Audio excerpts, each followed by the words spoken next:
Stop. The most important thing you can do today is turn this off and don't log back in. Seriously. Hey everyone, if you're still tuned in, then I appreciate you and welcome to the VisX Show, a barefoot podcast with a Gen X tilt. I'm Vis, your barefoot host, and I'm coming to you today with something that's been eating at me lately. And honestly, the irony isn't lost on me. I'm creating content about why we might be consuming too much content. Let's start with a personal example. I love learning about health and fitness. I watch experts like Dr. Rhonda Patrick discuss things like sauna use for longevity and cellular health. After a 15-minute clip, I feel like I've gained valuable insight. But here's the problem. I haven't read the actual studies. I don't know the limitations of the research. I don't know if the sample sizes were small or if the results were cherry-picked. And yet, I might confidently go tell my friends, sauna use is the best thing ever. You have to do it. We see this everywhere.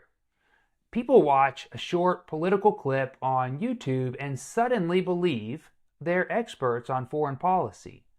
They read a headline and immediately form a strong opinion on an issue they barely understand.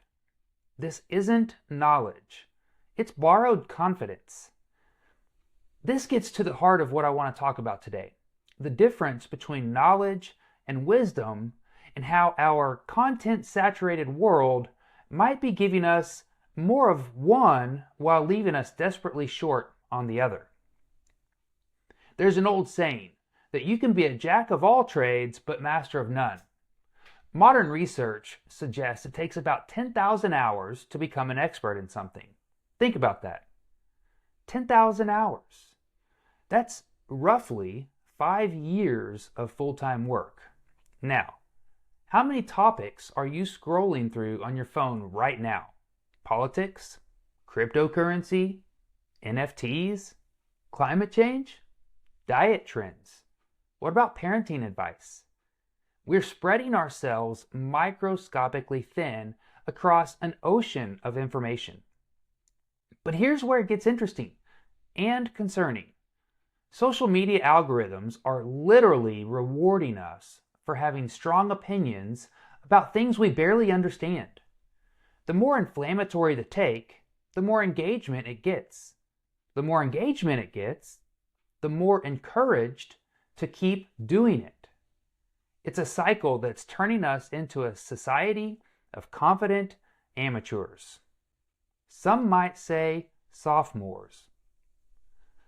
Let me break down what I mean by knowledge versus wisdom. Knowledge is knowing that a sauna can increase your blood flow. Wisdom is understanding that no single health practice is universal, and that humility about what we don't know is often more valuable than confidence in what we think we know. Trust me, I'm the expert on too much confidence. And look, I'm not exempt from this. I spend my days in front of screens creating digital art, recording podcasts like this one, managing investments, checking notifications, doing my job even. Each buzz in my pocket is another piece of knowledge fighting for attention. But wisdom? Wisdom often comes in the spaces between notifications. A great paradox of our time is that we have more access to information than any generation in human history. Yet, we might be getting further from wisdom.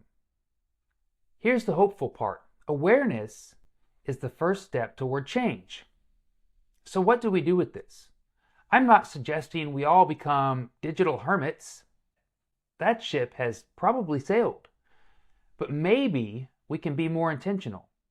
Maybe before we share that hot take on social media, we can ask ourselves, is this knowledge or wisdom?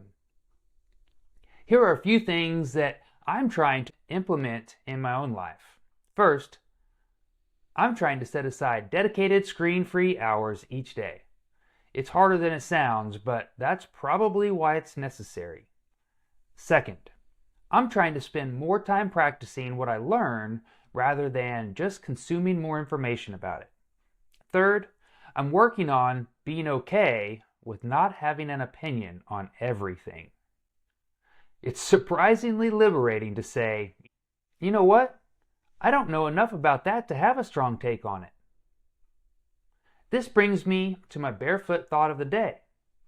Walking barefoot forces you to be present, to feel the ground, to be aware of each one of your steps. You can't rush through it without paying attention. The same is true for knowledge and wisdom. If you just collect information about being mindful without really thinking about it, you're just skimming the surface. But if you slow down, engage deeply, and truly understand, you might gain wisdom. So my challenge to you, take a moment today to unplug, step outside, walk barefoot. Feel the ground beneath you and ask yourself, do I actually understand the things I claim to know? Thanks for listening. We'll see you next time on the VisX Show. Until then, stay curious, stay grounded, and maybe take your shoes off.